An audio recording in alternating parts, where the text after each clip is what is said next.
مکتوب نمبر 45۔ اپنے بصرے کے عامر عثمان بن حنیف کے نام جب آپ علیہ السلام کو اطلاع ملی کہ وہ ایک بڑی دعوت میں شریک ہوئے ہیں۔ بسم اللہ الرحمن الرحیم۔ اما بعد، ابن حنیف، مجھے یہ خبر ملی ہے کہ بصرے کے بعض جوانوں نے تم کو ایک دعوت میں مدعو کیا تھا جس میں طرح طرح کے خوشگوار کھانے تھے اور تمہاری طرف بڑے بڑے پیالے بڑھائے جا رہے تھے اور تم تیزی سے وہاں پہنچ گئے تھے۔ مجھے تو یہ گمان بھی نہیں تھا کہ تم ایسی قوم کی دعوت میں شرکت کرو گے جس کے غریبوں پر ظلم ہو رہا ہے اور جس کے دولت مند مدعو کیے جاتے ہوں۔ دیکھو، جو لقمہ چباتے ہو اسے دیکھ لیا کرو، اور اگر اس کی حقیقت مشتبہ ہو تو اسے پھینک دیا کرو، اور جس کے بارے میں یقین ہو کہ پاکیزہ ہے اسی کو استعمال کیا کرو۔ یاد رکھو کہ ہر مامون کا ایک امام ہوتا ہے جس کی وہ اقتدا کرتا ہے اور اسی کے نور علم سے کسب ضیاء کرتا ہے، اور تمہارے امام نے تو اس دنیا میں صرف 2 بوسیدہ کپڑوں اور 2 روٹیوں پر گزارا کیا ہے۔ مجھے معلوم ہے کہ تم لوگ ایسا نہیں کر سکتے، لیکن کم سے کم اپنی احتیاط، کوشش، عفت اور سلامت روی سے میری مدد کرو۔ خدا کی قسم، میں نے تمہاری دنیا میں سے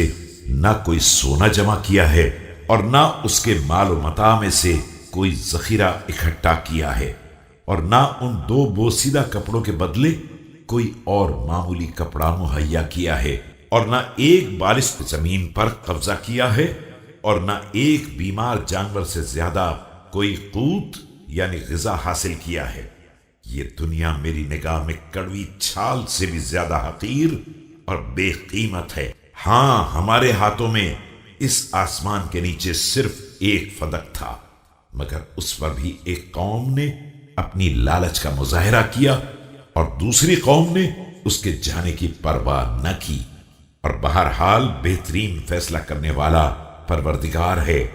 اور ویسے بھی مجھے فدق یا غیر فدق سے کیا لینا دینا ہے، جبکہ نفس کی منزل اصلی کل کے دن قبر ہے، جہاں کی تاریکی میں تمام آثار منقطع ہو جائیں گے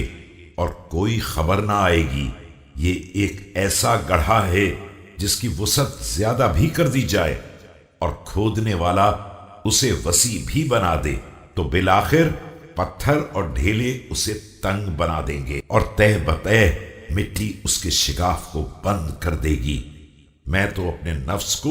تقوی کی تربیت دے رہا ہوں تاکہ عظیم ترین خوف کے دن مطمئن ہو کر میدان میں آئے اور پھسلنے کے مقامات پر ثابت قدم رہے۔ میں اگر چاہتا تو خالص شہد، بہترین صاف شدہ گندم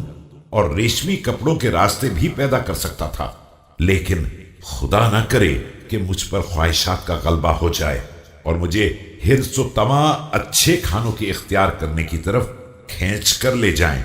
جبکہ بہت ممکن ہے کہ حجاز یا یمامہ میں ایسے افراد بھی ہوں جن کے لیے ایک روٹی کا سہارا نہ ہو اور شکم سیری کا کوئی سامان نہ ہو۔ بھلا یہ کیسے ہو سکتا ہے کہ میں شکم سیر ہو کر سو جاؤں